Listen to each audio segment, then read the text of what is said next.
Royals ownership has said they're in talks with you guys to make their big decisions over the next 3 to 5 years.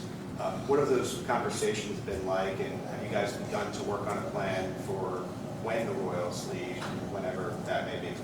Yeah, so I'll try to cover a lot there, but I know it's an important subject.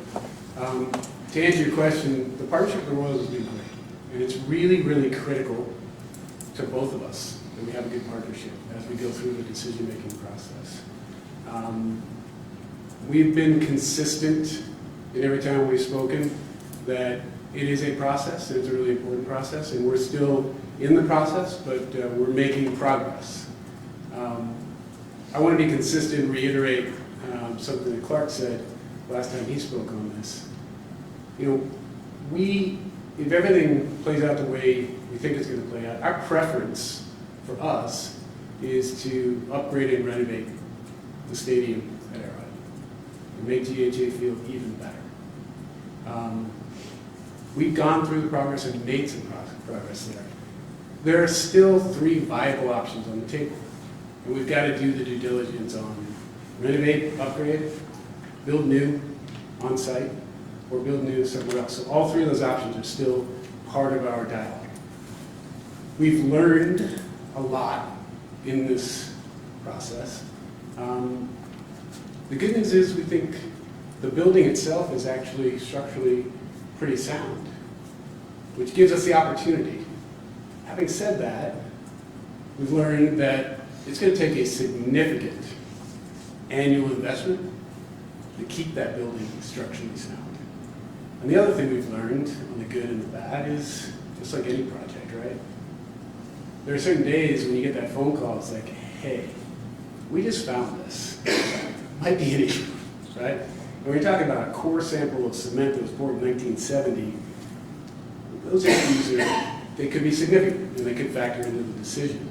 So, headed towards doing what we want to do, making good progress towards that.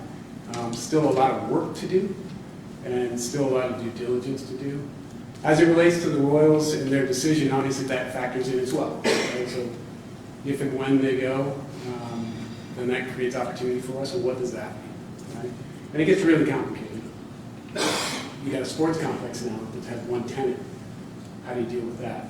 You got a sports authority. I will say this, in addition to our communication with the Royals, which is pretty consistent, we're obviously talking to the mayor, to the governor, to the county, the sports authority, and they're all in the group on what we're doing and how we're doing it, and very supportive. If the Royals did move to Clay County, how does that change things for you guys? Did it be on your own to extend the tax? You thought about that part of it? Yeah, I mean, we thought about all of it. So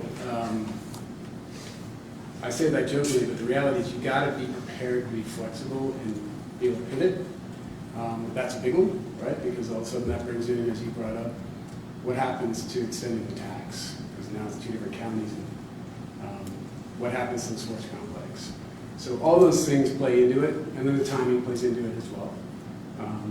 We still are on plan to be ready for an April vote, if that makes sense for us. If the Royals decide to stay in Jackson County, then we've had discussions about how we do that together. And if they go, then that is a variable. We've got to be ready to either continue on that path or pivot.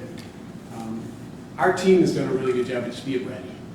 And I feel like we're pretty well prepared for whatever happens.